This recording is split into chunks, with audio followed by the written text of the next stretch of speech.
Docteur Folila oui.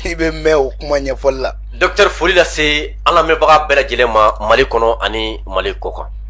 Bon mais tachi blague kata sarasu fenfe ni tora jamana kola. Ani an yɛrɛ ka wuli ka jɔ M5 11 10 10 11 12 juillet minnu tayana ani minnu banana ani civil minnu n'olu sara Ogo Sagu Sobanda ka MINUSMA to n'a ma se ka rapport kɛ an bɛ tachi blague ka taa olu fɛnɛ MINUSMA vraiment ka korema n'o ye an yɛrɛ ka tɔn ye ka bɛɛ lajɛlen fo collectif pour la réformation du Mali bulon wɔɔrɔ bɛɛ fo Manden kaban kunu korema kun bɛ yen an taara bulon bɛɛ la ka taa transition kalifa a kalifa cogo ɲuman na sabula korema ka kɛlɛ ye de an ka segin an ka ko kɔrɔw kan jamana tɛ se ka jɔ ni ɲamakalaw tɛ jamana tɛ se ka jɔ ni jeliw tɛ jamana tɛ se ka jɔ ni taabolo t'i la ni taabolo t'e la kɔrɔlen t'e bolo i ye kɔnɔ tɛ wara tɛ de korema ka kɛlɛ ye k'an an yɛrɛ dɔn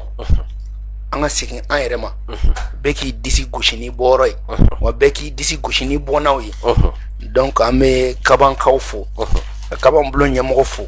ka kaban jeli bɛɛ lajɛlen fo ka Dramane Jabate ani jeli fɛn fɛn kun bɛ yen k'u bɛɛ fo an bɛ foli kɛ ka taa Kɔlɔnjɛba an bɔra yen fɛnɛ an ye ɲɔgɔn fara ɲɔgɔn kan Kɔlɔnjɛba an bɛ Kɔlɔnjɛbakaw fo kosɛbɛ ka maliyɛn bɛɛ lajɛlen fo ka maliyɛn de la diaspora fo carte nina ko an y'o kɛlɛ kɛ i yɛrɛ ye ministre de l'extérieur a bɔra kuma na parce que wagati dɔ la dɔw kun bɛ na o fɛnɛ kunkolo ɲagami ko si falenni ko t'a la yɔrɔ o bɛɛ ngalontigiyara bɛɛ ɲɛna sisan o ngalontigiyara bɛɛ y'o ye donc mais an b'a fɔ u ka baara in teliya parce que mɔgɔw mago b'u ka passeport la degun bɛ mɔgɔw kan kosɛbɛ donc n bɛ foli kɛ n bɛ Asimi fo ka sababuya kɛ hali bi a sigilen fanga la san kelen kɔfɛ a ye foraji 200 o inauguration kɛra bi a y'o inauguration kɛ bi Bagadaji n'a y'a sɔrɔ ko président fɛn fɛn kun nana k'u kun bɛ foraji 200 kɛ san kɔnɔ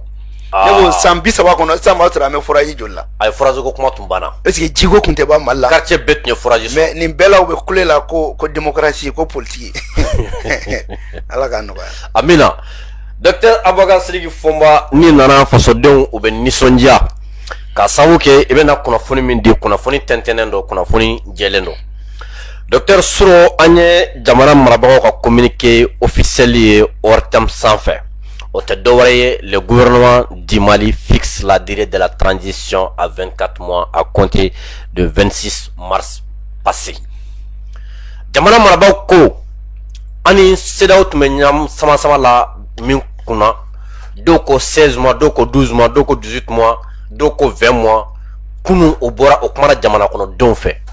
ko transition min bɛ jamana kunna bi ni o ye fasodenw ta ye ko kalo 24 n'o bɛ bɛn san 2 kɛsi de ma ko nka mois de mars le 26 mars min tɛmɛna k'a bɛ daminɛ o la a bɛ sɔrɔ ka ban 24 mars a bɛ sɔrɔ ka ban 2024 mois de mars 2024 docteur fasodenw m'a faamu dɛ dɔw ko jamana marabagaw ye an janfa ko 5 ans de furu ye ko 3 ans de furu ye ko taara 2 ans ta ko ye an janfa docteur e ka yeta jumɛn nin na i ka faamuyali ye jumɛn d'abord gani maliyɛn b'i fo ni y'a f'i ɲɛna n ko tiɲɛ kuma man ca a man ca ni mɔgɔ min ko jamana ɲɛmɔgɔ y'u janfa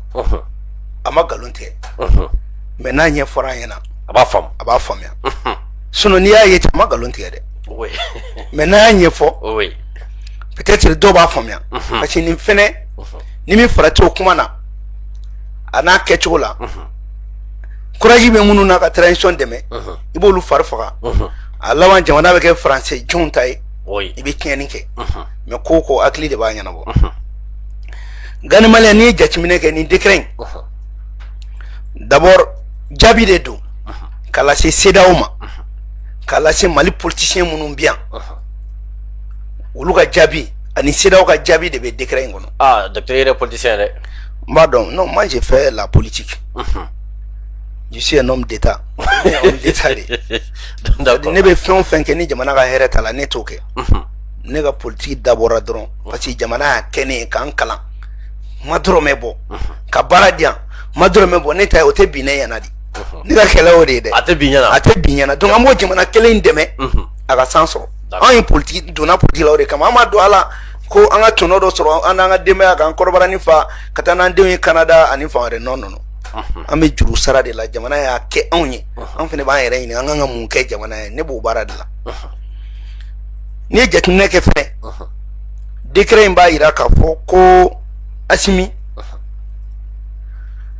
a ye Choguel d'i ma a ka déclaration na sabula na Choguel y'a fɔ CNT la don min k'a bɛ kɛ kalo 24 ni kuma wɛrɛ kun fɔra a kun bɛ kɛ i n'a fɔ Choguel ye min fɔ Assimi bɔra o kɔfɛ donc Choguel ka déclaration a y'o jukɔrɔma tinta a bɛ fɔ o ma ko solidarité gouvernementale i b'a bila o fɛnɛ minɛn kɔnɔ o ye PM Sowore yɔrɔ la sabanan nin y'a yira k'a fɔ ko Assimi a ye Mali engagé devant la communauté internationale ko marabaa bɛ jamana la naaninan nin kɔrɔ ye ko CEDEAO ka ɲɔgɔnsigi mun kɛra n'u ko ko Jonathan bɛnale ko an ka kuma ko Jonathan e ka to yen kuma tɛ yen bilen n'i kɔni bɛna kuma délai ko k'a kuma banna délai ko kuma kɔni kɛ banna o banna pewu sabanan dɔ fɛnɛ ye Mali filɛ k'a fɔ CEDEAO ye a ye bɔli fari de da CEDEAO la sisan an boli CEDEAO la pewu a y'o fari de da a ma kɛ ne sago ye fɔlɔ dɛ mais a y'a fari da sisan kɔni an bɛna bɔ CEDEAO la o fari de dalen filɛ siga t'o la i bɛ se k'o faamuya cogo di CEDEAO a y'a ka sanction wuli o n'a kun bɛ délai ko la Mali y'a ka délai ta an m'a ka sanction wuli o Mali y'a ka délai ta CEDEAO n'a bɛ fɛ ka sanction fɛnɛ wuli k'aw bɛ condition dɔ poser Mali t'o la de condition posée tɛ bilen o b'a yira an y'an ka délai ta n'a y'aw ja a ye sanction wuli n'a y'aw ja a y'a to yen mais minisiri ka kuma na a b'a fɔ k'u bɛ ka maliyɛnw sago kɛ mais u bɛ ka CEDEAO fɛnɛ jateminɛ o fɛn fila tɛ ɲɛ o tɛ ɲɛ ayi parce que peuple ni CEDEAO mais min fiɲɛ na kɔni boli ni bɔgɔra siɲɛ tɛ ɲɛ a ka gɛlɛn n'i bɛ fɛ ka boli i bɛ boli CEDEAO sago ma kɛ dɛ a k'a fɔ a ci la a kumana de façon diplomatique CEDEAO sago fosi ma kɛ yan jamana kɔnɔ n'i bɛ CEDEAO sago kɛ i bɛ CEDEAO lamɛn n'a kun ma min i b'o kɛ mais n'i ye mun k'i yɛrɛ ye i tɛ se k'a fɔ bilen ko CEDEAO sago ayi o ko fila tɛ taa donc n'i y'o jateminɛ fɛnɛ ni décret in u y'a ɲɛfɔ a kɔnɔ transition banni mun transition fɔlɔ kun ye kalo 18 ye o bɛ ban le 25 mars o de kama n'o 25 mars dafara n'i m'a daminɛ o nɔgun na o kɔrɔ ye k'i ye sariya suɲɛ donc o de kama a bɛ daminɛ le 26 mars maintenant i ka kuma na i kun ko délai tɛ dɛ durée de fɔra la durée n'est pas obligatoirement le délai docteur nin yɔrɔ walawala kosɛbɛ dɛ n'i ko délai i b'o préciser de n bɛ bɔ nin na ka na nin na mais durée bɛɛ tɛ délai ye tɔkan mɛna b'a dɔn comme tɔkan ye kalabanci kan ye maintenant n'i ye kuma jateminɛ fɛnɛ ko prolongation i n'a fɔ maire minnu ye san 10 kɛ minnu ye san 6 kɛ an ma kalo 6 suuru olu kun wa yɔrɔ ma kuma yɔrɔ mɔgɔ ma kuma ka tila k'a suuru kun donc i tɛ k'i da don ni prolongation bɛ yen nɔ e mɔgɔ min sɔnn'o ma ni e y'o bénéficier hali député kɔrɔ minnu tun bɛ yen i bɛ k'a fɛ yen n'u ye prolongation bénéficier n'u bɛ maloya u man ka kuma bilen parce que olu yɛrɛ y'a suuru yɛrɛ kun ka tɛmɛ o kɛra an bɛ ɲɛna yan donc mais ni an ma suuru an yɛrɛ kun dɛ jamana de ko k'a y'a suuru aw kun Assise nationale de refondation donc ni mɔgɔ min ko k'i b'o kɔ kari i b'i yɛrɛ ɲininka o kuma e min bɛ ka kuma e ka député olu ma proroger i bɛ ka temps na wa o kɛra n'o kɛra e kan k'i da de maire fana ta kɛra sisan e kan k'i da maire tɛna kuma o maire bɛɛ bɛ transition na o bɛɛ taara assise nationale la maire bɛɛ parti politique ninnu to yen sa n'u ka maire n'u ka conseiller bɛɛ taara assise nationale la dɔw bɛ ka kuma o yɛrɛ de tɔgɔ la sa sinon u pas partout tɛ o sɔn dɔgɔ jamana ko n'an ko sisan ko parti ko de don u kan k'u da de parce que u ka parti bɛɛ taara assise la parti jama bɛɛ i ye parti o parti kɛ Mali la n'i y'a tila kɛmɛ a parti bɛɛ ka mɔgɔ mun ma taa o ye 90 ye c'est-à-dire i b'a sɔrɔ parti président dɔrɔn de ma taa maintenant n'i nana jateminɛ kɛ prolongation in de kɛra u kɛra k'a fɔ ka kuma na ministre porte-parole ko u y'u sɛmɛ assise nationale de refondation na 24 mois de fɔra yɔrɔ korema y'a fɔ e ɲɛna 24 mois o ye an y'a fɔ fɔlɔ de docteur même Assimi décret mun ta ko 24 mois n'i ye jateminɛ kɛ décret in n'a bɛ charte révisé de kɔnɔ charte mun révisera ni Assimi fana y'a promulgué o charte ko transition délai b'a daminɛ kalo 6 ka taa san 5 la wa o fana ko min promulguera n'a bɛ journal officiel kɔnɔ o ko de ye ko transition bɛ ban ni président kura sigira Mali la don min n'a ye bolo yɛlɛma kɛ ni président bɛ transition kunna ye donc o kɔrɔ ye ko wagati ma fɔ wagati tɛngunen tɛ charte kɔnɔ n'i bɛ charte kɔni bonya n'i ye wagati o wagati fɔ n'o wagati kɔnɔ ni président kalafili ma se ka kɛ i bɛ dɔ suru a kan mais i dan ye san 5 ye donc docteur b'a fɛ ka fɔ halisa a tɔ bɛ yen wa non mais banni côté nin na o tɔ jumɛn bɛ yen nɔ san 5 ma ban o c'est à dire ne b'a fɛ ka mun f'i ɲɛna n'a kun ye Assimi Diatta a b'a fɔ décret portant délai de la transition mais a ko décret portant durée de la transition mais k'a faamu sisan donc durée ni délai tɛ kelen o non durée ni ayi u tɛ kelen yɛrɛ ye kuma o kuma danfara bɛ durée ni délai cɛ cela veut dire que b'a fɛ k'a fɔ durée o bɛ se ka ni ko i ma sisan ko délai o kɔrɔ i tɛ tɛmɛ nin kan o de délai mais n'i ko durée i bɛ se ka tɛmɛ a kan durée ye k'a daminɛ nin na ka taa nin na mais o bɛ se ka tɛmɛ maintenant a ma fɔ ko fin de la transition o ma fɔ ayi o ma fɔ est-ce que a fɔra ko les 24 mois ce décret fixe la fin de la transition ayi o ma fɔ ni transition banni ma fɔ o kɔrɔ ye n'an bɛ ka taa et puis porte-parole y'a f'i ka kuma na ko an ma calendrier di fɔlɔ dɔw ko k'an ka calendrier di an t'a di bi an t'a di sini docteur deux ans fɔle calendrier tɛ di non calendrier tɛ kunfɛ ko ye o n'i bɛ calendrier kɛ événement b'a kɔnɔ i b'a bɛɛ fɔ ka ban c'est-à-dire i bɛ 2 ans baara bɛɛ fɔ ka ban calendrier min tun b'u bolo o tun ye san 3 calendrier de o de y'a to u bɔlen san 3 la ka na san 2 la a ma bɛn korema ma donc sisan a bɛ lajɛ baara jumɛn ni baara jumɛn kan ka kɛ o fana ɲɛfɔra u ko constitution kura o bɛ sigi transition in kɔnɔ o ye bonne nouvelle ba ye an bɛ taa 4ème république la o ka jɛya bɛɛ ma organe unique o bɛ kɛ maintenant n'i y'o jateminɛ fɛnɛ i bɛna ye k'a fɔ ni kuma bɛɛ kɔfɛ délai ko kuma min bɛ yen gouvernement a kun kan n'a kun ko k'a bɛ chronogramme produit a b'o produit k'o di jamanadenw ma k'o di CEDEAO ma o la CEDEAO fɛnɛ kun b'a fɔ komi i ye chronogramme fɔ o bɛ torche ta i nɔfɛ ayi ko i bɛ nin kɛ nin na nin ma kɛ nin na wala nin kalo in na nin ta ma kɛ mais kan ka calendrier produit maliyɛnw de ye CEDEAO tɛ bilen parce que délai in fixeli c'est vrai o bɛ ka CEDEAO de informer mais ka maliyɛn bɛɛ fɛnɛ informer mais calendrier ye jɔn ta ye Mali o calendrier fɛnɛ jɔn b'a la kɔlɔsi comité de suivi o comité de suivi min fɛnɛ kɛra a baara bɛɛ ma dafa o donc o kɔnɔna la fɛnw bɛ di donc dɔw dalaminɛ kala ye ko ka 24 mois fɔ ka sɔrɔ i ma calendrier di non parce que an mɛnna kuma na calendrier n'i y'a mɛn e tun b'a fɔ k'e bɛ calendrier di yɔrɔnin kelen e ni CEDEAO min bɛ kuma na volonté b'e la k'aw ka taa mais CEDEAO bɛ k'e lasigi pour que a bɛ coup d'état k'e la cogo min docteur halisa coup d'état ko bɛ CEDEAO hakili la volonté tɛ ninnu na o c'est à dire gouvernement y'a yɛrɛ tigɛ c'est à dire gani maliyɛn pour que i k'a faamuya ni ne kun ye Assimi ye walayi ne kun tɛ na ni décret 24 mois ye ne kun bɛ na ni fɛn fɔlɔ min ye c'est le retrait du Mali de la CEDEAO docteur ne kun b'a fɔ dɔrɔn an ka bɔ CEDEAO de la bon komi bɛɛ n'i ka fɛɛrɛ don n'i bɛ fɛ ka na Jikɔrɔni n'a y'i diya i bɛ taa bɔ Samankɔ fɛ i bɛ bɔ ni Kingaba yɔrɔ ye i bɛ na n'a y'i diya dɔrɔn i bɛ bɔ dugu kɔnɔ dɔrɔn k'i tilen ka taa n'a y'i diya i bɛ to dugu kɔnɔ ka bɔ Lafiyabugu ka na bɛɛ n'i ka chemin don c'est ne ka chemin ye dɔrɔn ka bɔ cité administrative la dɔrɔn ka na Jikɔrɔni i bɛ bɔ a la mais comme yo fari de fene da parce que ne be fera min fo Gani Male ban fariya quoi, ni ban fariya quoi. ne be fera mun fo il faut que Hakimi nunu ka famia nous mon kolosi avec Sanogo version numéro 2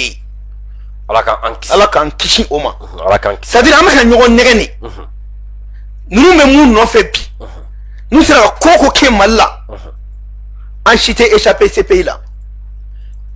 mais ngana nyuma c'est à dire c'est un chemin de non retour c'est qui t'a rappelé on ikoni ni di munga makika sa ay risiki rabone no ibe sadi Francis Kennedy c'est là que c'est à dire c'est à fly quoi quel est do me fait ko intégrer en be ko intégrer en kuna ka fo un sira munta ante siga encore Mali boli nogola sira de do Mali ga yerema hora de ni tarola ni fenfe isoro la kan mais tete ga yerema hora nya farda ka kata jekuni na yerema hora nya tabolo ke no be barake ana nyoko ninga sa tebe sirake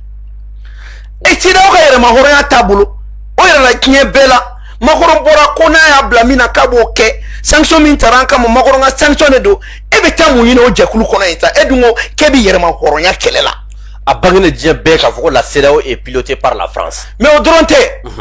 o France killing ani Amérique killing o ko lu be malla ko intérêt de kama ay kuma bana mais nous bien ko intérêt kama muna ante ATM mo gene ino européenne ka mo be anno formation ko be genga taka mais on jimana yerema oro ya nyini tina ke doka fe nyini oro yo aish o magante rake o ko e chodi aish o magante rake. C'est pour cela la première réaction on veut qu'aider directement embarrassé là mais comme décret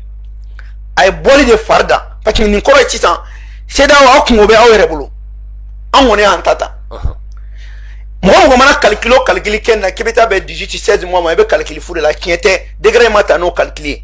degré tara drone ante kuma were la blé en segena en metani mi ametano amanga demana développer hali amargo beto sena amargo ko yake ne ma fena ngone rete fa amargo ga wulia docteur khane ko Mali mo be amargo de lawa gani mala me min fena wen dekere munta femme changa ke 600 automatiquement o ye chinni iri shame ka nyogon bolo de même ngo ka do bala jona ka warglan telala ka Mali ka warglan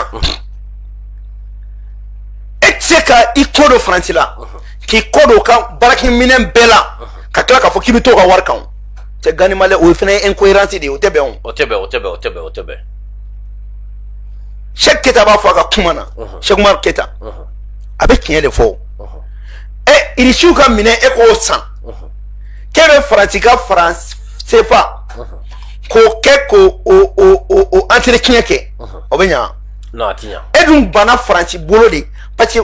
11 accords de Mali ni France ke ka te shila ka ti bolo di jamana wera mani France ma so mima e Mali eta di bolo di irishuma France ma so afora ka te shila ko France jagwalendo ay jamana o jamana mara kana naka troupe ye ka maintien l'ordre ke e o France ka armée gen il y aurait plein de mouvements fena e o fena gen ka takuba gen mais ba mune makuno sisan yirma horeya farid dalinti dore amanga wardi glan wanga gere iri chinois la gani maleni iri chinois kunte France résolution minta Mali kama ukunya dabwa kama de na résolution kun patira ukumina anga armée bunte mura ko bina mura population protéger ukumu to la ko bina Mali de protéger otunyu chongone malaka ba okumu chogole wal ministre maka rapport kuntain tant que ministre ma be Mali la ou te rapport fourni mi me Mali arrangé parce que ministre ma donné bi France ni États-Unis ne do aux États-Unis quelle est une loi donc ko la loi HR 73/11 ko jimana o jimana mo ikara fatko ni be iri shude teme olubi kelefa dan en tant que ni iri shude be nyomo de be kele ay Mali ni iri shu bolo be nyombolo oluka influence be organisation ngana e CEDEAO e ko kebo kono e alta o Amérique killing o be force mina na fuma ko OTAN organisation traité Atlantique Nord oui o OTAN killing a d'abord américain ni Europe de kama mumita CEDEAO bolo di OTAN matuni chere la ni ko koroda o koro e ko ubu yere invité tuni kana ni France tuni Mali ka dugukolo kan togo foge Mali ko ni mako ka sa jembe kay c'est pour cela Mali autorité nous tara résolution des Nations Unies en a gagné cartouche de bambou ou beta faut de clairement n'a pas que diplomatie de ou va faudron 600 on m'a fait mandat de renouveler mais n'a pas renouveler ani kimana munu matériel là no e Chine ani irishuye abolu ka sara de black na ministre mala anti français ou faible ou que les conditions posées donc notre c'est la ministre beta dio ministre beta non et ministre 13 000 militaires 1600 et quelques policiers plus de 1300 et quelques civils au militaire au militaire be ministre là non comme militaire wala kana lu protéger au comme la militaire utea ah militaire do be do reka no lu protéger ko do reka no lu protéger au militaire kele umbeya anga ma bakelen ki me kononton sara foi ma boala 2017 2018 2019 ogosagu sobanda jura ore kama gani malien décret intali kofe il faut que rapidement achiminga état d'urgence déclaré ah docteur be kan info mo chama kuma mba fongu ga état d'urgence déclaré ambe konoko de clean ni état d'urgence déclaré là comme manifestation dabla ate fochi kana atato atan korema ko tagali bali kata dugutu fe anuka kuma jama daraje talaw même ta dugutu fe ameta mo fe kilen aman clan ame région bela ame dugu bela amta maliko nyefunyena amina réseau kan ame maliko nyefunyena problème nous be ame je ka nyana bo état dirigeant tu ka déclarer et puis gani malais 600 ou ka police militarisé quoi assise nationale a faux ou ka police militarisé ko fera effectif kan ou ka ozo fera militarisé ko fera effectif kan 600 en plein ka un an qu'on a 14 000 personnes de recruter 6 000 militaires allez mokumo ko lu fara kan force d'autodéfense ou lu fara la kan police muntara ko fara kan sapeur pompier ka militarisé anga do fara nga effectif kan uga réserve formé c'est-à-dire mo munu ni sara tu ka du yokuta on kona ko formé alu kalo woroke ko fe nu mo ko soro mo be na fu ma ko réservisu gandi malien be sombi ki yere di oma malika di malien e chomina no be so malien be so han no ki mago be police ba mo la se ba so gandi ngotel mangi malika di malien nyebe ni fini na ne la ndrome kele ma bone ko ma fini sans muso de ya kala ku yere de ya kuka machina kana dia nga klaka buru de kana de be fini fenfene kana nete ka chisa malien de ba besa ore fo so kanu ya donc uba gira ko malien mbuka faso fe uba gira ko kuma mi ekien ko ni ofo ini malien do meni dona galon na ubikele donc ola iti permettre ka galon tie donc gani malien am faka min fodron ni décret muntara nessa ote ni nessa okundo avec des droits décret me fodron mo be informer de kambora ceda ola ambora imwala amanga monnaie créée oui amanga décision ta mais maro obesina quoi parce que nous mo bara no bara bolo make na mo ceda ola ameka kan non ni ambole ne o oui parce que c'est là chef d'état au fenêtre nationalement ni an kele ne ku affronter anuto comment nyoya do mais dobena fiena fene ko qu'est-ce que qu'on intaira ku kumbena fene ko mali oké et nous bena ko mo publier ah ko ninge fancy mo dobena fiena ko no kun kore ko transition ni nunu kuma na bo bena ni ne ka o de aka oyeni fo tiente peut-être ni ko kunye dron c'est là où be faire sanction lever ni condition munu aux conditions étaient appliquées ni ame ba ko ni me condition que ay gouvernement d'union sigide ay ni keta after mi fle ko feret ko bere la ta kuma te bli ah position ndo manga ay dino code mais comment arrêter ça c'est gan mali ko mali te mo ko kelenta ça 21 millions de maliens de ba si ça au gouvernement na mali chira ay mali ma cha opi mali ka au contraire ameka tanye ni ko anti embargo bilan ka dadi gara jonnari ah embargo ko ni chere la mali bali ko ila ngo maninga kedo antara kaba maninga kedo ko klebe mo ko kuma bela ku beni munute tuna dira mo ko la ku ka tabarake ko mali dante bo mo ko ko munute ko ba munyu be transition ko donc docteur va faire quoi embargo mo ke sankele ou la beneno sankele wa bilal ni ko embargo sankeme malien ba ka damena ka oran di ko san malien te mo ko il faut que akini ko de intégrer kunlo la c'est à dire que na blue kunlo la maa dɔw bɛ t'u bila fili la ka kumanin dɔw f'u ɲɛna kuma la i b'a ye décision dɔw bɛ ta i b'a sɔrɔ décision a gɔlɔnenw don quoi mais ni kumaw kɛra u bɛ tila k'a redresser quoi mais il faut sortir de ça parce que an b'a faamuya o Sirasiw olu tun bɛ guerre de kɔnɔ olu tun ɲɛsinnen bɛ jamana jɔli de ma bon u bɛ da mɔgɔ dɔw la k'olu ye politique mɔgɔw ye u tɛ conseil ɲuman d'u ma sinon conseil ɲuman a bɛ ka di Mali fɛ koyi anw b'a di mɔgɔ wɛrɛw bɛ ka analyse kɛ ka conseil ɲumanw di wa maliyɛn bɛɛ bɛ nin transition kɔ wajurukɛlaw yɛrɛ bɛ bɔ tuna min taara k'an dan k'a kɛra n na nka ni maliyɛn bilahi m'a f'i ɲɛna Ala k'an kisi k'an tanga n'an y'an to k'u taga ka nin transition in na n'a ma réussir ni nin tiɲɛna an bolo n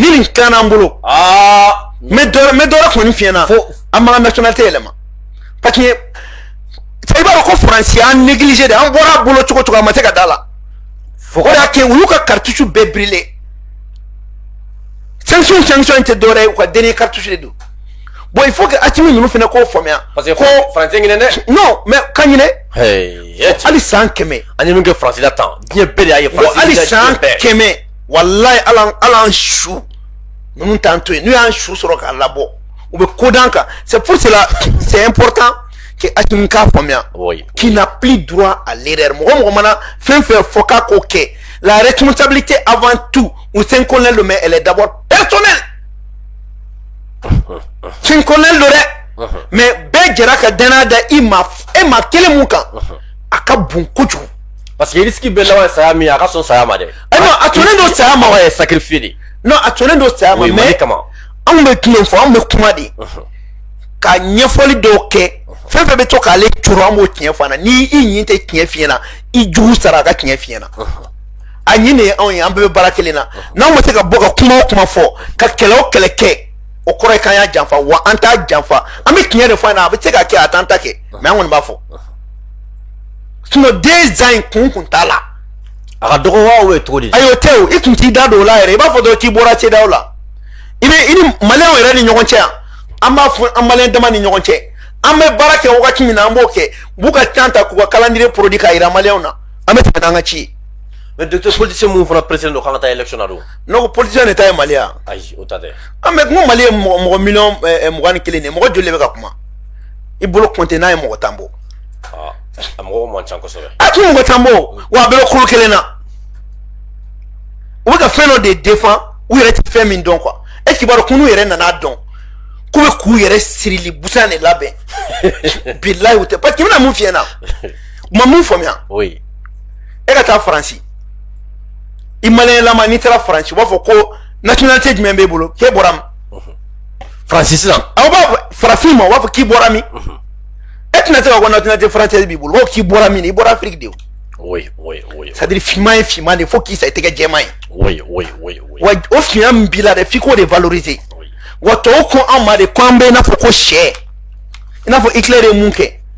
k'i bɛ sɛ si bɛɛ bɔn ka bɔ a la fo ka jelikisɛ bɔ a la mais n'i ye ɲɔkisɛnin bila k'a bɛna ta ko farafin y'o de ye mais ni occasion dira an ma k'an k'a yira k'an t'o ye an t'o kɛ mun na nin y'o waati dɛ Afrique États-Unis ka wuli bi Asimi ɲɔgɔnna si tɛ Europe ka wuli bi a si tɛ ka kɛ Mali ka hɛrɛ kama u bɛ k'a kɛ u yɛrɛ de ka hɛrɛ kama n'olu b'o kɛlɛ la mun bɛ k'i bila k'olu dɛmɛ sa mɔgɔ minnu bɛ k'i dɔgɔya kɛ ko farafin la preuve est que u ye sɛbɛnni u ye livre fɛn sɛbɛn farafin tɔgɔ la a ci tɛ fɛn ɲuman ye o de kama Korema b'a fɔ ko la restauration de la conscience historique an ka segin an taabolo ma an taabolo kɔrɔw ma tant que an ma segin an taabolo ma tant que den min yɛrɛ dɔn den ye muso min yɛrɛ dɔn muso ye fa k'i yɛrɛ dɔn fa ye cɛkɔrɔba ka bonya dɔnnibaga ka bonya donso sigiyɔrɔ ka dɔn dɔnnibaga sigiyɔrɔ ka dɔn n'an m'o dɔn aw ka jamana la an ti taa ɲɛ jamana o jamana i bɛ taa ɲɛ n'i ka taabolo de taabolo bɛ Faransi la wa mais docteur nin bɛɛ la min bɛ ka mɔgɔ caman jɔrɔ o de embargo bɛ Mali kan ani CEDEAO bɛ kuma ɲɔgɔnya la o waati kelen jamana marabagaw ka tila ka nin fɛn fana ta tuguni k'i ni mɔgɔ dɔ kuma ɲɔgɔnya la o t'an kungo gɛlɛya CEDEAO la non an tɛ kungo nɔgɔya yɛrɛ fɛ CEDEAO la o ne m'a f'i ɲɛna n k'o y'a nɔgɔmanin kɛ de ya n kun kan ka min fɔ n k'o ye k'an bɔra CEDEAO la de an k'o de ma kɔnɔ Korema tun bɛ ka Asimi ma kɔnɔ de ne ye ministre dɔrɔn ne content na n ko bon i b'a sɔrɔ n ka bɛna bɔ CEDEAO la mais a kɛra décret ko ye décret in fɛnɛ bɔli fari dali de ye o ye ladire i b'a dɔn hali n'a y'a sɔrɔ a bɛ gouvernement kɔnɔ k'u ye décret in ta ko pour que ko CEDEAO k'u faamuya a kɔrɔtɔ ye dɛ u ye CEDEAO u ye défi de lancer i ta tɛ kɛ bilen anw ta de bɛ kɛ wa kɔrɔ o de kɔrɔ fila t'a la dɛ. mais docteur est-ce que Deza bɛ se ka aw ka baara in kɛ wa Deza bɛ se ka aw ka baara in kɛ wa Gani Malɛ ne ma Korema ka kuma fɔ e ɲɛna kalo 21 est-ce que u ko Deza de a fɔra ɲɛna ko transition bɛ ban Deza wa o de ko ye durée kɛ 24 mois ye o ye fɔlɔ de ye o et puis n kɛra k'a fɔ ko conformément à la charte révisée ye mun fɔ c'est de 6 mois à 5 ans Gani kuma bɛ nin kɔnɔ sa e karisa jamanadenw ye fɛn di ma k'i ka baara kɛ k'a daminɛ kalo 6 ka taa san 5 i ka baaraw kɛ jamanadenw y'o baaraw fɛnɛ fɔ k'i kan ka baara mun kɛ o intervalle kɔnɔ n'i sera k'o baara kɛ ka yanni o intervalle cɛ a bɛ fɔ ko bravo mais n'i ma se k'a kɛ i b'a kɛ ka bɛn n'o ye kɛ donc ne bɛ fɛ ka mun f'i ɲɛna dɔrɔn 24 mois in a bila i kunkolo la ko indication dɔrɔn de don sinon bonus bɛ ayiwa bonus ko kuma kɔni tɛ sa bonus wa bonus tɛ bilen dɛ k'a yɛrɛ de bɛ bonus tɛ dɔwɛrɛ farali kun ni ko bonus o kɔrɔ ko bon ko an motivera an ye nin fari kunbɛ o tɛ o c'est à dire toujours est-il qu'il faut que les Maliens comprennent que n'i y'a mɛn an ka bamanankan fɔ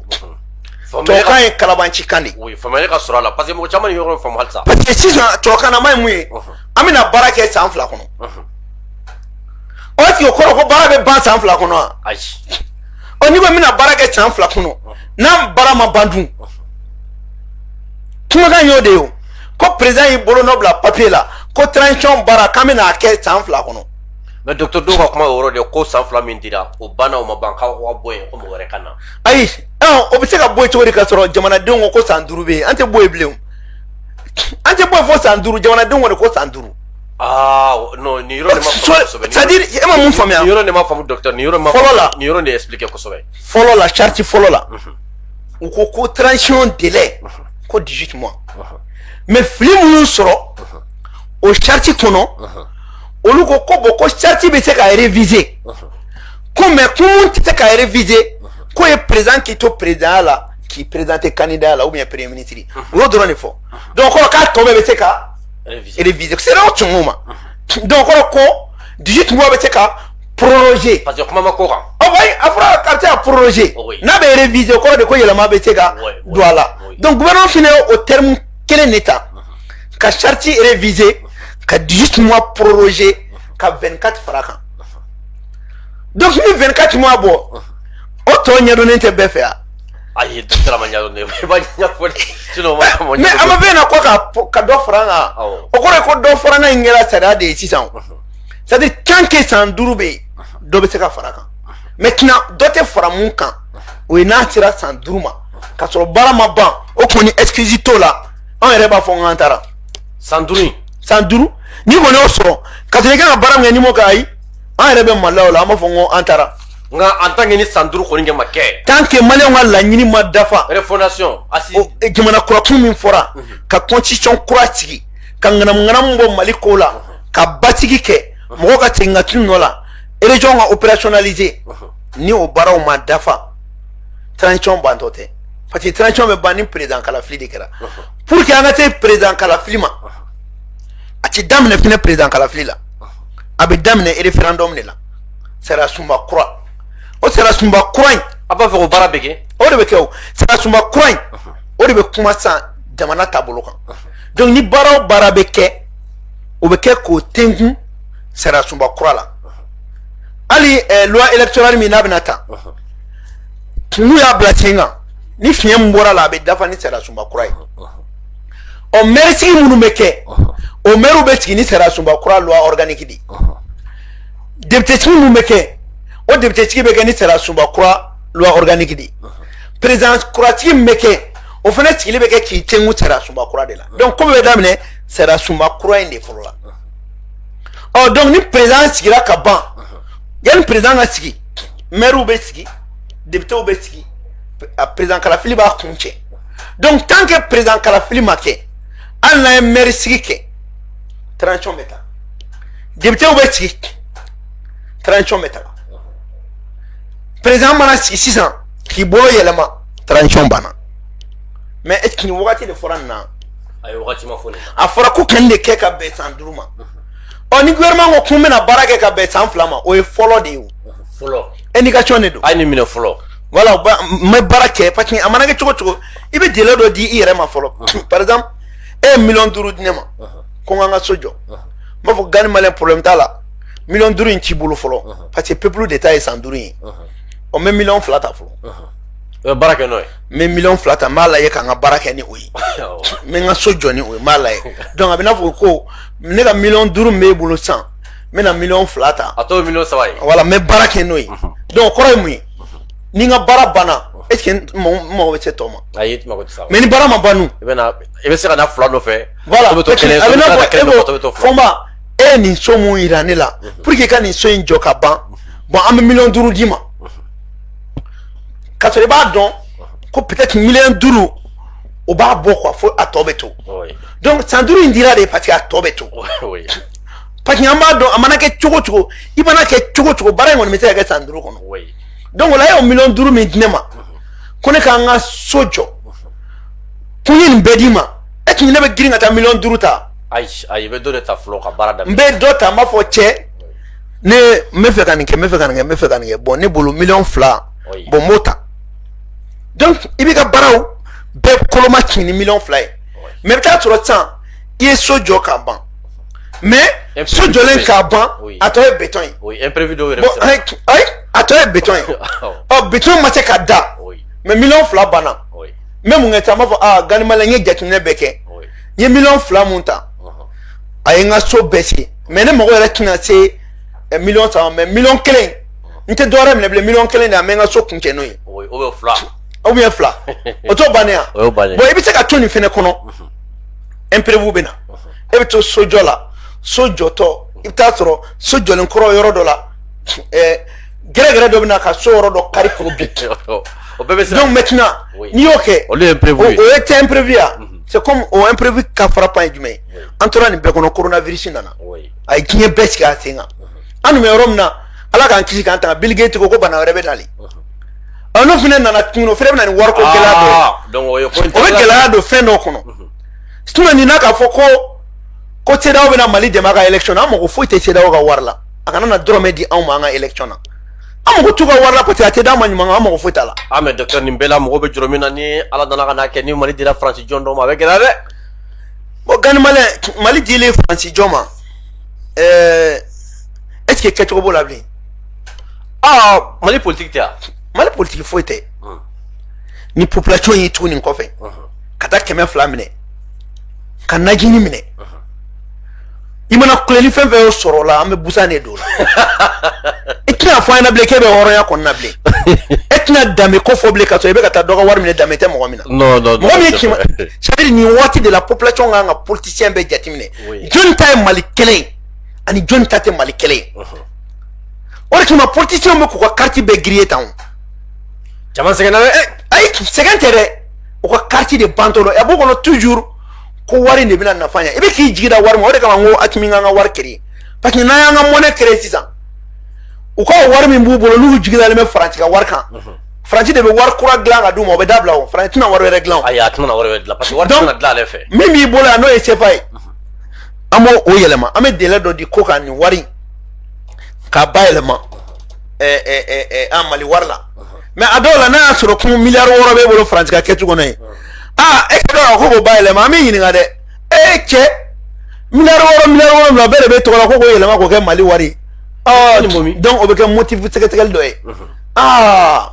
nin bɛɛ de b'e bolo yan fɛ ko k'o falen k'o kɛ nin non an b'o ɲɛɲini. docteur fana bɛ tan ta dɛ. tan foyi t'a la e b'a kalama k'a fɔ ko wari bɛ don banque kɔnɔ ko sécurité d'État b'a bɛɛ kalama. u b'a kalama u b'a bɛɛ kalama.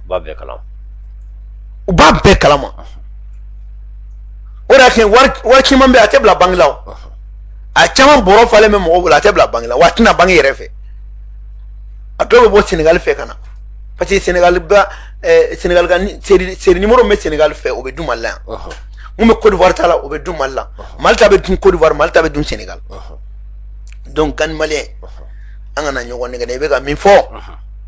Mali bɛ yɔrɔ min na sisan an bɛ yɛlɛma hɔrɔnya kɛlɛ mun na ni i ko Faransi jɔ n'a y'a d'a ma fɔlɔ a b'an ka matériel fɛn fɛn san a b'a bɛɛ feere i n'a fɔ u y'a kɛ cogo min na mars 91 wa u tɛ da ma dɛ an fɛn fɛn kun bɛ fanga in na ni faransɛ jɔn fɛn fɛn sigira m'a f'i ɲɛna bi i b'a sɛbɛn k'a bila ala ka mali kisi dɔrɔn k'an tanga ni faransɛ jɔn fɛn fɛn sigira a b'an bɛɛ traduit CPI la a bɛ taa n'an bɛɛ ye CPI la an bɛɛ a bɛ walahi u bɛ taa n'an ye cour pénal international la donc o de kama i tɛ fanga sɔrɔ nin na ko o manamana bila a ka taa dɔ tigɛ kɔnɔ quoi e bɛna fanga yɛrɛ ma ni fanga b'a bolo justice b'a bolo a bɛ minɛ ni boloda an dun bɛna constitution dilan cogo min na nin ye a tɛ kun maa la bilen ka coup d'état kɛ Mali la a tɛ marché bilen o parce que an bɛna baara mun kɛ c'est pour que plus que jamais coup d'état kana kɛ ka fanga la bi mais fanga fɛnɛ ka sigi cogo ɲuman na constitution dɔ ka kɛ yen mun bɛ kangaru da mun bɛ baaraw kɛ pour que o fɛnɛ kana se ka verrouiller maintenant n'i to la ka dɔ la tɛmɛ ten o de y'a kɛ n b'a f'i ɲɛna k'a bila i ɲɛ b'u fɛn fɛn la u bɛna fara ɲɔgɔn kan u bɛ candidat kelen de ta u bɛɛ bɛ campagne kɛ o ɲɛ mais o kelen bɛ bi u bɛɛ bin sababuya bɛ o de la parce que il faut coûte que coûte u kana mais ne bɛ kangaru mun d'u ye wallahi u k'a faamuya ko mɔgɔ tɛ Mali jɔ ka n'an yɛrɛ tɛ an bɛɛ de ye jamu kelen an bɛɛ de ye furuɲɔgɔnma ye an bɛɛ de ye somɔgɔma ye an kana to faamuyali dɔrɔn politiki dɔrɔn nɔfɛ k'an k'an ka Mali balimaya juman in tiɲɛ quoi k'an k'an ka sindiya juman in tiɲɛ ko kana Mali in kɛ ko don dɔ la ko dɔ de den b'a fɔ k'a ye nin kɛ anw faw la olu fana bɛ rébellion daminɛ jamana kama a man ɲi jamana ma a man ɲi an si ma c'est à dire a bɛ yɔrɔ Mali bɛ yɔrɔ min na an ka kɛ hakilima ye quoi an ka dɔn ko jamana in ala ye garijɛgɛ de ye mɔgɔ o mɔgɔ ma ka jamana in mara ka ban ala ye garijɛgɛ dɔ de d'i ma n'i ma se ka min k'o la o tɛ mɔgɔ nɔ ye an bɛ se ka fɛn fɛn kɛ sisan walayi Gani bɛ sigi o kelen de kan Mali politicien bɛɛ an fɛn bɛ ka politique kɛ an ka bɔ an ka yafa deli Mali population fɛ an k'an bolo di ɲɔgɔn ma tiɲɛ yɛrɛ yɛrɛ la mun bɛ se ka baara min kɛ o ka t'o kɛ wa diyagoya fɛnɛ tɛ ko politique tɔgɔ la ko ka poste di i ma quoi poste d'i ma poste ma d'i ma i bɛ se baara min na e k'o kɛ ban e k'i mɔgɔw ka bɔ mɔgɔ ka taa baara ɲini sa politique tɛ baara ye o i bɛ to baara de la ka politique kɛ n'a ye nin faamuya walayi an bɛ sini ɲɛsigi di an denw ma an bɛ sini ɲɛsigi di jamana in ma an t'i jɔrɔ bilen yɛrɛ Mali ye jamanaba ye ko i kana an filɛ nin bɛɛ la tan u bɛ nin kuma bɛɛ fɔ mais ni saya kɛra dɔ fɛ yen an bɛɛ bɛ taa ni furusiri b'a dɔ fɛ yen an bɛɛ bɛ taa mais a bɛ k'o min kan a ye bɔ hypocrisie la sa a ka jamana kanu aw dusukun na e ka sɔrɔ ala mana sɔrɔ min da e kama Gani i b'o kɛ sa fo mɔgɔ de ka limaniya ko sɔrɔ ye ala ta ye wa sɛgɛn tɛ Mali la koyi an bɛ ka ɲɔgɔn bila sɛgɛn de la n'an y'an ka wari dilan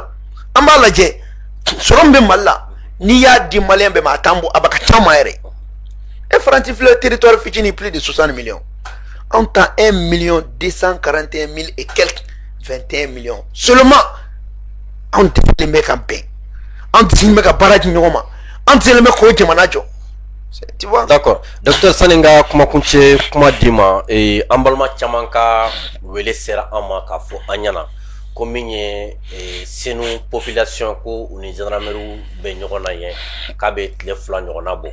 bon u ye kibaruya min na se an ma ko sufi bilali ka yɔrɔ dɔ bɛ yen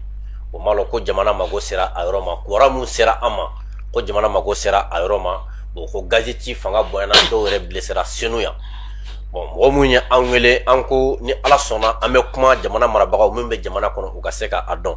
an kɔni kɛ ma se ka information bɛɛ lajɛlen sɔrɔ mais an bɛ min ɲini jamana marabagaw fɛ u ka jateminɛ a ko a bɛ se ka kɛ basigi kɔnɔna la cogoya min na ɲɔgɔn faamuya bɛ se ka sɔrɔ a la cogoya min na sinon kibaruya dɔw yɛrɛ sera an ma k'a fɔ an balaga dɔw bɛ senu mun yɛrɛ labɛnnen don k'u b'a fɛ ka marcher u ni o tɛ hɛrɛ jamana ma donc an bɛ min fɔ jamana marabagaw ye u ka jateminɛ u ka se senu u ka koɲa ɲɛɲini k'a dɔn kosɛbɛ ni an ka karamɔgɔ kɛde kɔni kɛ ka yɔrɔ dɔ dɔn n'o ye sufi bilali ye bɛɛ lajɛlen bɛ sufi bilali dɔn a ka Mali ko o ma deli ka bila du ci la fɔlɔ bɛɛ y'a dɔn sufi bilali ye mɔgɔ ye faso kanu b'a a la kosɛbɛ a bɛ sariya dɔn kosɛbɛ a bɛ diinɛ fana dɔn i bɛ karamɔgɔ caman ta Mali la a ɲɔgɔnna man ca u la ka sabu kɛ mɔgɔ min dɔn a ye sariya kalan ka sariya dɔn kosɛbɛ et en même temps a bɛ diinɛ fana dɔn kosɛbɛ ni sufi bilali ka yɔrɔ dɔ dɔw ko kuma sera an ma ko pour le moment sufi bilali yɛrɛ tɛ yan fɔlɔ k'a bɛ déplacement na Segu bon ni nin cas sugu ninnu kɛra ka kalandenw to yɔrɔ la ko kalandenw de la bɔra yɔrɔ la k'a mankan sɔrɔ o de senfɛ ne bolo jamana autorité bɛ yɔrɔ min na bi sufi bilali tɛ mɔgɔ den ye jamana kɔnɔ kodɔnna don mɔgɔ la faamuyalen don u k'a yɛrɛ wele u n'a ka ɲɔgɔn faamu min bɛ se ka to an faw an baw ani an kɔrɔ n'an dɔgɔ mun bɛ senu basigi bɛ se ka kɛ o cogoya min na sinon jamana bɛ yɔrɔ min na bi basketball wɛrɛ mana se jamana in kɔnɔla ma hɛrɛ tɛ Gani Male hɛrɛ foyi t'a la ne bɛna mun f'i ɲɛna oui n y'a f'i ɲɛna n ko tiɲɛ kuma oui a man ca sariya foyi tɛ gouvernement bolo bi ka taa baara dɔ kɛ zone aéroportière la ka sɔrɔ commission min sigira o ma ko bɛɛ prépare latigɛ n'an y'a kɛ an ye fili baara de kɛ o kɔni o ka jate ni ɲɛmɔgɔ dɔw kumana n y'a yir'u la jamana in bɛ yɔrɔ min mɔgɔ minnu bɛ ka wuli ka bɔ yen ninnu de sɔnna sanction ma ninnu de transition soutien i tɛ se k'an to embargo kɔnɔ wagati min Faransi bɛ ka wari di mɔgɔw ma ka transition janfa wagati min wari bɛ ka distribuer fan bɛɛ fɛ n'o wagati kelen i taara fantan dɔw tɔɲɔ ni urgence jumɛn bɛ nin na bi a man ɲi jamana ma dɛ a man ɲi jamana ma yɛrɛ de a man ɲi jamana ma Sufi Bilal ye ne wele Sufi Bilal anw bɛ taa fɛn o fɛn na hali an bɔra Kɔlɔnjɛba a ka Sufi bɛɛ bɔra ka taa kɛnɛ kan i n'a fɔ karamɔgɔ bɛɛ bɛ ka transition dɛmɛ cogo min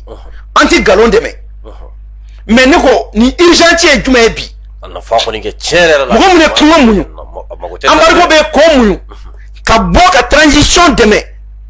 n'aw bɛ nin kunbɛrɛli kɛ mun na aw tɛ c'u ma ani population ka sigi a k'a kɛ sariya kɔnɔ o de kama n ko ministre min bɛ domaine kunna a tɛ k'a ka baara kɛ quoi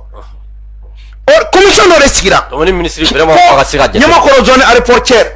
ko ka kumaw da o résultat ma bɔ mun bɛ taa mankan wɛrɛ wuli tuguni ko ko dɔ bɛ na kɛ non a man ɲi et puis a bɛ taa kɛ yɔrɔ min yɛrɛ la ne ko selu kɛnɛ wɛrɛ tɛ nin yɔrɔ in quoi mɔgɔw ka du cira bɛɛ ɲɛna sisan ni polisi so jɔlen don ou bien académie jɔlen don espace wɛrɛw tɛ yen mun tɛ mɔgɔw ka so yan a tɛ ban a tɛ ban a tɛ ka jɔ yan a tɛ ban a tɛ ban a tɛ ban c'est à dire i b'a dɔn nin waleya ninnu an bɛ autorité attention attirer an minnu ye koremaw ye an fɛn bɛ ka transition dɛmɛ an de bɛ duguma u kana baara gɛlɛya anw bolo sa non kana baara gɛlɛya wallahi parce que n'anw bɛ ka wuli an bɛ ka jamanadenw bɛ ka sɔn jamanadenw bɛ ka faamuyali kɛ bɛɛ bɛ k'i nin di maliko la n'o waati fantan min ni se t'o ye samiya yɛrɛ ɲɛkɔrɔla la sa tan bɛ ka bin cɛ o kɛ wagati tɛ nin ye dɛ kɛ waati tɛ nin ye tiɲɛ yɛrɛ la a kɛ waati tɛ nin ye a kɛ waati tɛ nin ye dɛ non non non mais n b'a dɔn ministre min bɛ intérieur la a bɛna décision ta nin ko in kama an y'a ɲɛfɔ fana ɲɛmɔgɔ dɔw ɲɛna u bɛ décision ta nin ko in kama parce que nin komorali ninnu de man ɲi hakɛ man ɲi jamana ma tuma min na jamanadenw fantanw u bɛ kɛlɛ la jamana nɔfɛ an dun b'a dɔn an bɛ cɛmancɛ fanga mun na k'a fɔ ko i bɛ mɔgɔ bɔ nin yɔrɔ la ka taa nin yɔrɔ d'a ma k'i b'a musaka bɛɛ bɔ yɔrɔ kelen a ma nɔgɔn a tɛ se ka kɛ quoi olu y'o gɛlɛya minnu kɛ k'o bɛɛ ku n'i taara k'i bɛ taa fɛngɛ so olu ma tuma dɔ yɛrɛ b'a la k'u taara dugutigi ɲininka ko dugutigi ko ko awɔ k'a bɛ se ka kɛ dugutigi ta y'a ka dugu ye kɛ mais bamakɔ kɔnɔ yan ko mɔgɔw b'u ka do de san mɔgɔw b'u ka du de san dugutigi tɛ yɔrɔ san ka di mɔgɔ dugutigi tɛ yɔrɔ cɛn ka di mɔgɔw ma mɔgɔw b'u ka yɔrɔ san yɔrɔ bɛ san dugu de kɔnɔ mɔgɔw bɛ fara ɲɔgɔn kan dugutigi kɛ dugutigi fɛnɛ de ye mais tuma ni aw bɛ nin kɛ a bɛ population bɛɛ de wele a bɛ sigi a bɛ kuma n'u tun ye nin fɔ an yɛrɛ ɲɛna ko de ma ɲɛna an bɛ wuli ka taa se u ma an bɛ kuma an b'u lafaamuya mais a kɛ waati tɛ nin ye Gani Male a kɔni kɛ man ɲi dɛ parce que n bɛna min fɔ n bɛ ministre de l'administration territoriale fo parce que u y'a ko dɔ wuli k'u bɛna kɛ Mopti Burkina a ye ministre wele a ko u ma yamaruya di mɔgɔ si ma ko ka lotissement kɛ transition in kɔnɔ kuma tɛ ko ka population bɔ yen n'o kɔni kɛ na ninnu maintenant ni nin bɛ yen a bɛ baara gɛlɛya dɛ ni min bɛ yen hadamaden i bɛ dɛmɛ kɛ i b'a dɔn n'aw bɛ ko o ko la n'i ma sira i dayɔrɔ ɲɛ Gani Male mɔgɔ i ka jɔrɔ i danbe la n'i ka hɔrɔnya la ne fɔma ye fantanden de ye anw faw ka du cira zone aéroportière la a dɔn a ye mun kan na an b'a dɔn salon o san na u taara zone aéroportière ci lebu bolo mɔgɔ 3 sara dɔw b'u buranna na hali bi olu bɛ ka si kɛnɛ ma halisa commission sigira ani sukalo bɛɛ kumana bɛɛ ni zone aéroportière mɔgɔ ye ɲɔgɔn ye ko problème bɛ ɲɛnabɔ o commission sigira o jaabi ma bɔ fɔlɔ a bɛ taa mun kɛ mɔgɔ ka so nin bɛɛ la min bɛ mɔgɔ énervé nin bɛɛ la maire min bɛ ka fɛɛrɛ foyi tɛ fɔ mɔgɔw ye o maire ka ko la u bɛ minɛ u bɛ bila foyi non ça c'est pas bon n bɛna mun f'i ɲɛna o bɛɛ ye fɛn wɛrɛ de diya nin an ka taa mɔgɔw ka hakɛ la i b'a dɔn ne bɛ siran mun na barika b'i la o jɔnw b'i la o kana hadamadenw hakɛ ta Asimi tɛ nin bɛɛ kalama mais an b'an profiter a ka bɔ a kalama a ka bɔ a kalama ye mun ye dɔw de ka baara bɛ transition in kɔnɔ u b'a fɔ k'u bɛ transition in fɛ k'a sɔrɔ u t'a fɛ u bɛ fɛ k'a firi ka kungo dɔ lase jamana ma nin ko in filɛ nin mun man ka kɛ tan c'est à dire n'an bɛ baara kɛ jamana ko la an ka miiri quoi i k'i yɛrɛ lajɛ i k'i ka kunun lajɛ k'i ka bi lajɛ nin bɛ ka kɛ na ni ne yɛrɛ do dun docteur ka kuma kuncɛ kuma n bɛ kuma kun cɛ ni mun ye dɔrɔn ka fasi min ɲɛna